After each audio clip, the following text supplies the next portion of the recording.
In today's video, we discover another amazing bay. I practice my newly discovered underwater fish call, which brings all of the fish right to me. And we'll share this amazing new technique which we've learnt that transforms an otherwise exposed and rolly anchorage into a tranquil, calm experience on board. Over the last several weeks, we've been exploring the most breathtaking, peaceful and wild feeling destinations all around Tor Bay. We've reconnected with nature in a way that feels so good for the soul. And of course, we've documented and shared all of them with you on Cadoa.com on our anchorages page, where we hope many of you too can find some new spots to create your own special memories. But this week we finally set sail again and heading further west, around the peninsula of Berry Head to this stunning anchorage called St Mary's Bay. Although not to be confused with the St Mary's in the Isles of Scilly that we visited, which is also stunning. So after arriving in St Mary's Bay in Devon, the first order of affairs was to head ashore and check the place out.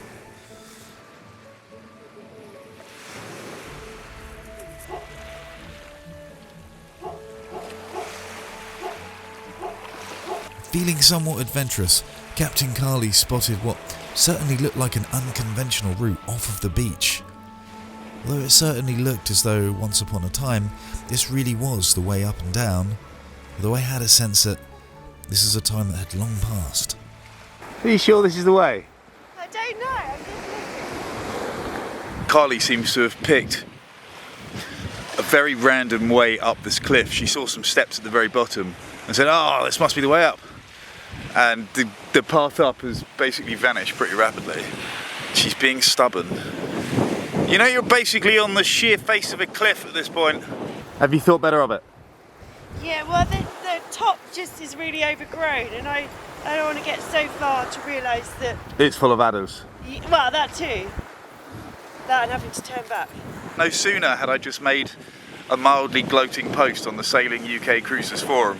Like, we're the only boat here, no one ever anchors in these places. Must be half an hour later, someone's actually turned up. Look at that. It's okay, it's not exactly a crowded anchorage. What an amazing spot. After thinking better of climbing up the side of a cliff in flip-flops with most of our expensive camera gear strapped to us, we decided to head to the other end of the beach where a much more civilised route up awaited.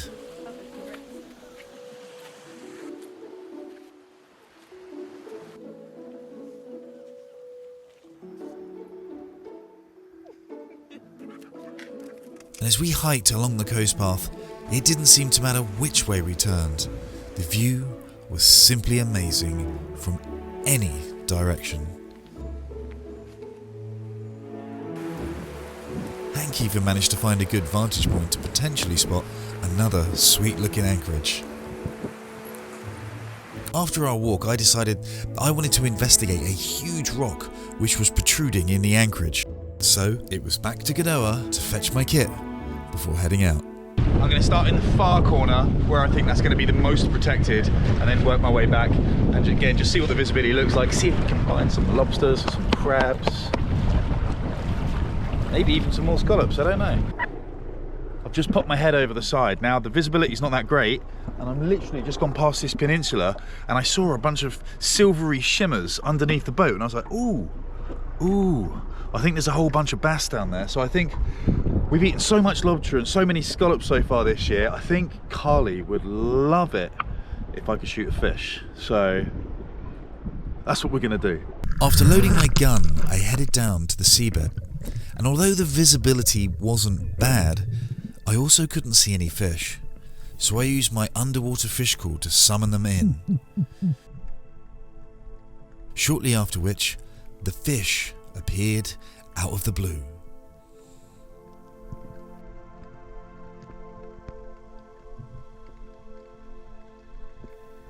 Although there was a good number of bass in front of me, these ones were just too small to take.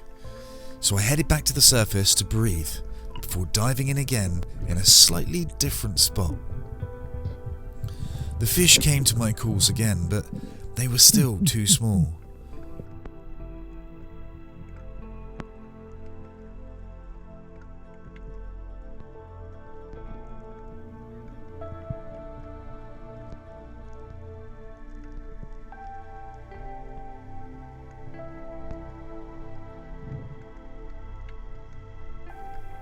I lay as still as I can in the hopes that a larger fish will swim in from further out. But again, there's no joy. I swam over to the most seaward side of the rocks until I was on a large boulder just under the surface. I decided to try swimming down and hiding in the kelp below.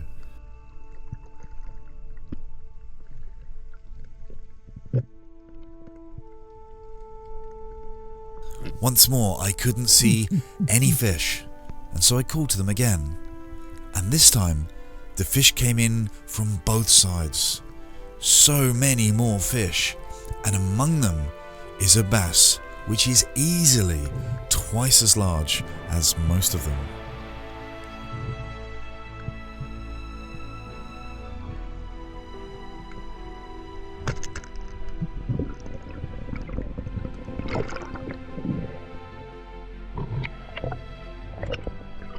Oh, that felt good.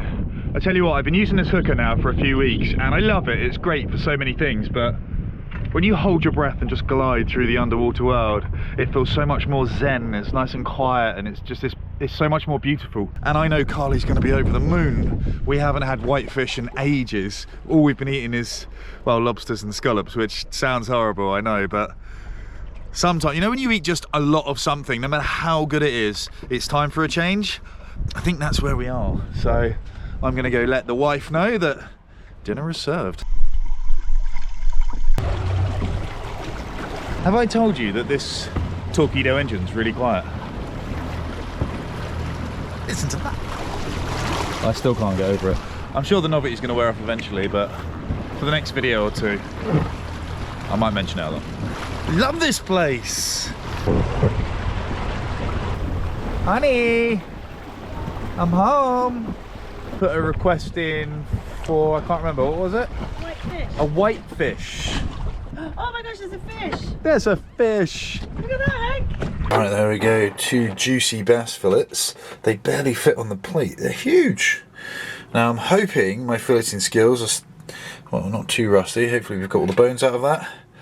Scallops and bass. And now all we need is my beautiful wife to come down and work her culinary magic. How are we thinking of cooking the bass? Well, as the teriyaki scallops went down so well, I thought we could do teriyaki bass? With some rice? With some rice. Now, as promised, we did stay in this anchorage during some breezy southwesterly winds, and we held fast. Another proven anchorage for us, and to go on to Kadoa.com. However, whilst the sand holding was great, life on the boat did get very rolly.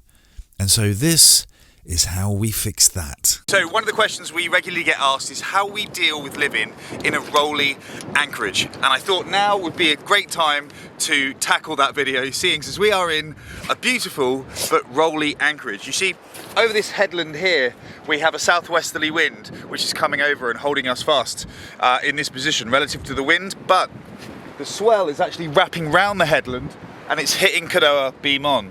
And we didn't get any sleep at all last night, and we don't want that to be the case today. So there are 2 things that we do to mitigate. The first one is we create a swell bridle, and the second one is that we use a stern anchor. So right now I'm going to show you how we set up a swell bridle. So the first thing we'll do is we'll take off our snubber.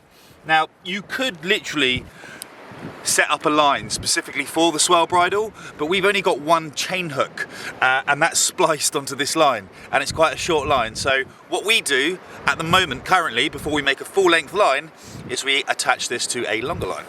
So as you can see, there's our anchor hook, and it is spliced in. Right, next up we have our snubber line extension, and as I say, this is going to be our swell bridle extension. What we need to do now is join these 2 lines together. There's lots of different options to join 2 lines together. A knot that we quite like is the lover's knot. So it comes up there. This one comes around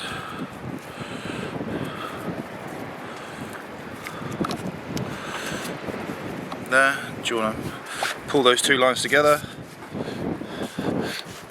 And the more you pull on those 2 lines there, the tighter they get, but they're still nice and easy to undo. So This is what we've been using so far. If you can think of a better knot, then jump in the comments below. Again, this is our first year with this rolling anchorage mitigation tactic, so I'm sure we could learn a lot from you guys, the hive mind. Next thing we're going to do is connect this hook to our anchor chain. Now what we're going to attempt to do is turn the bow of the boat into the swell that's coming in, and what that's going to do is point the side of our hull. We're going to be more beam on towards the wind. That's going to create more windage and more drag, so for that reason we're going to let out more chain. The wind isn't crazy strong, but we've got nobody else here. We're all here by ourselves, so we've got all the space to play around with. So I'm actually going to have 10 times the scope out, because while the chain sat in the locker isn't really doing anything, and we're not going to run the risk of bumping into anyone, so lots of room to play. So we attach this. Okay. Next thing we want to do is take the other end of this line and head all the way aft, and then we're going to bring it back on itself to one of the main winches. Alright, so next thing we've done is we've attached a block to the line here. I'm going to go quite far aft, and then we're going to bring this back to the winch. And as I say, the further back we go, the more leverage we should hopefully have on the boat, the easier it will be to turn the bow.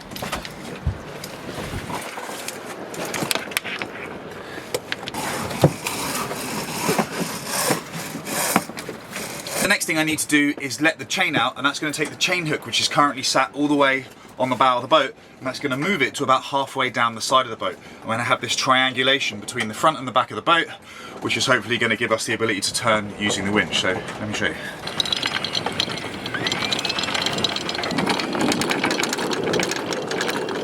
Like I say, we tend to find there's a bit of a delayed reaction, so we just kind of tweak it, see if we're sat where we want. If we overcorrect, we can let a bit off. If we haven't quite got there yet, we can keep pulling the aft round. So here you can see now, when the wind's blowing, you've got the anchor chain that's coming down to this point here, and then that comes up to this line here. So again, the chain is running off in this direction. The wind is coming over that headland now, and we are facing into the swell. We certainly hope some of you find this technique as useful as we have, although I'm sure that some of you will have some thoughts on this technique, and almost certainly some ideas on how we can improve upon it. So if that's the case, then please do jump in the comments and let's get that conversation rolling. Next up, we head to one of the most popular destinations along all of the southwest coast, where we stay the night in this beauty of a spot, before heading off to explore this absolute gem of an anchorage too. And if you like the look of those two spots and haven't done so already, then please be sure to hit that subscribe button, and if you'd like to see the very best day we've ever had on the water, then be sure to watch this video next.